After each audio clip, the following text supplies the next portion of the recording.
Yes, somebody from the UK. Your decision to suspend faculties of 2 priests.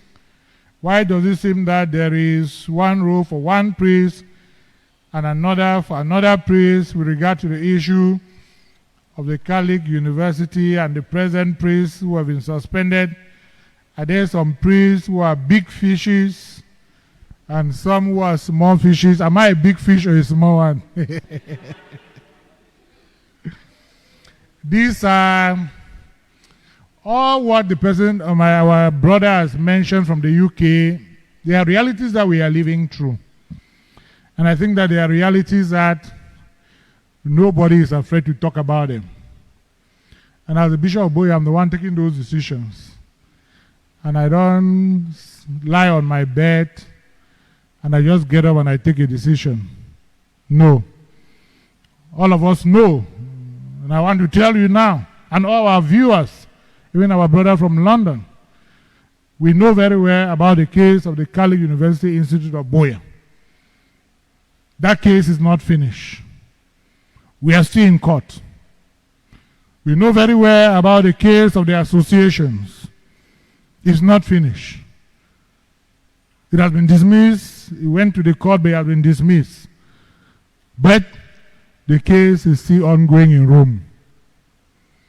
And I want to use this opportunity, you can quote me anywhere, to let you know that when I asked my priest, who was the president of the Catholic University Institute of Buea, CUIB, Father George Nkeze, when I asked him to come back and I gave him an appointment, and he was expected back in this diocese, when the period reached for him to return, he did not return. And as he did not return, I communicated with the Diocese of Phoenix, and his faculties were suspended. His faculties were suspended, which means that he cannot preside at any public mass, he cannot concelebrate, and he cannot celebrate any of the sacraments. It's good for that point to be clear. And what I would have done, which means that at the level of the US, he cannot celebrate where he was at that time, in that diocese. And you cannot go to another diocese to celebrate again if I don't give you a letter of good standing. And I have not given that letter of good standing. And that is why he cannot celebrate any public mass, he cannot preside, he cannot concelebrate. And that is why he cannot even preach at any mass. He cannot also administer the sacraments. And what I would have done as a follow-up, which I did not do, was that I would have also written to suspend his faculties. Why did I not write to suspend his faculties? Because when they are suspended his faculties in the US, what happened? He wrote against me to Rome and gave points that according to him I should not be Bishop of Buea and that Rome should ask me to resign. And if your priest writes against you to Rome with points against you and documentations to support the points that he thinks that you should resign as the Bishop of Buea, then you go again and you suspend his faculty, you are a mad person. Yes, because he has raised a complaint to a higher authority. And as he has raised a complaint to a higher authority, I cannot go ahead and suspend him because whether I suspend him or not, he cannot celebrate the sacrifice of the Mass. So I am waiting for the case to be finished in Rome. When the case is finished in Rome, then I'll know what I'll do next. If Rome asks me to resign, I will resign. If Rome doesn't ask me to resign, then I'm still the Bishop of Buea, then I'll know what actions to take. But to let our listener in the UK and others who are following us know that he was suspended in the Diocese of Phoenix from the last day that I gave him to return here and take up his assignment in support, in small support. As he did not come that very day, he was suspended from ministry. The second case are two of my brothers that I've suspended, and my letter was very clear. These priests are supposed to work in the Diocese of Charlotte. The contract agreement was between 3 to 5 years. Both of them are between 7 to 8 years. So it's long overdue. And I've spoken to them. I've been to Charlotte myself. Of course, they've shown resistance. They don't want to come back. They want to remain out there. They want to work in other dioceses out there. Buea diocese is no more home for them.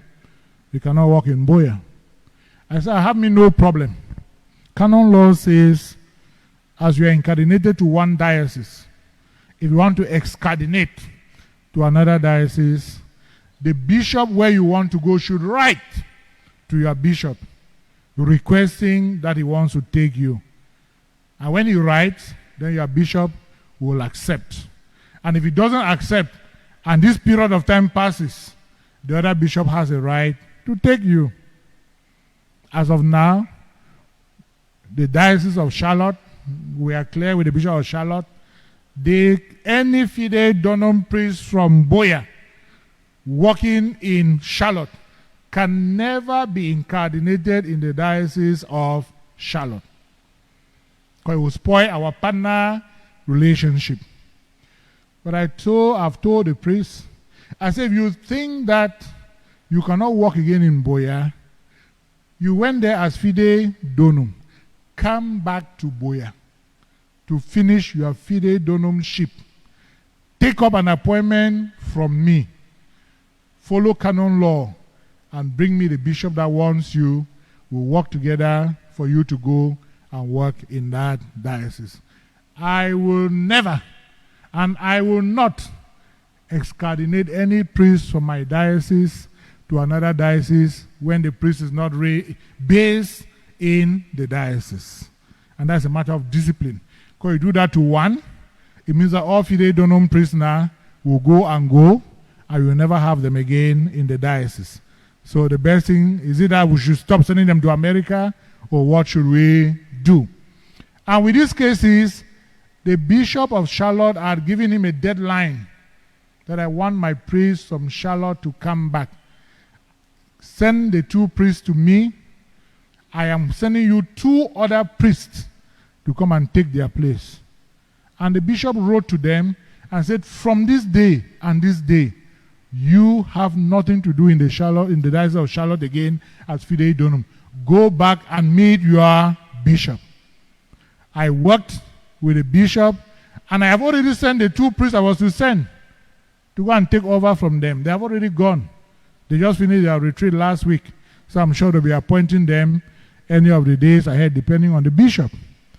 And I gave an appointment on the 1st of September for the 2 priests who did not come. And as they did not come, I communicated with the Diocese of Charlotte. My priests were with you. I asked them to come. This is the 1st of September. My chancellor and all the rest, vicars for clergy, they have gone for handing over. The priests are not there. Why are you keeping my priests? They wrote to me and said, we are not keeping your priests.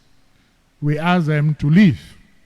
And 3 days after, they suspended them from exercising ministry in Charlotte, just as Father Nkezetu was suspended. I waited for 1 month, and I've not seen them, and that's why I have suspended them. Which means that even if they come to Cameroon now, they will not do all what I've asked them not to do till we discuss. And I didn't give them time limit. I didn't tell them 1 month, or 6 months, or 1 year, or 5 years. If they come today and they decide to go and take up their appointment, either where I appointed them or in a new place that I want to send them, I'll write another letter giving them their faculties to go and do their work. So there's no big fish and there is no small fish. There are no untouchables in the Diocese of Buea. Even the bishop is not untouchable. Because if the bishop doesn't act according to the mind of the church, the Holy Father has a right to replace me. If the Holy Father asks me to resign today, I just pack my few boxes and the rest, I'm gone. We have a house in Meta Quarters. I go and stay in my mother's compound. Yeah, so nobody is untouchable, even the bishop. I'm not untouchable. Whatever I do according to the mind of the church, not according to the Michael Bibi, no. And I think that point has to be very clear. I hope I've explained it enough to our brother who called from the UK. If you are not satisfied, you are always free to go to DMR TV and ask them for my number or email, and I can explain more things to you. Thank you.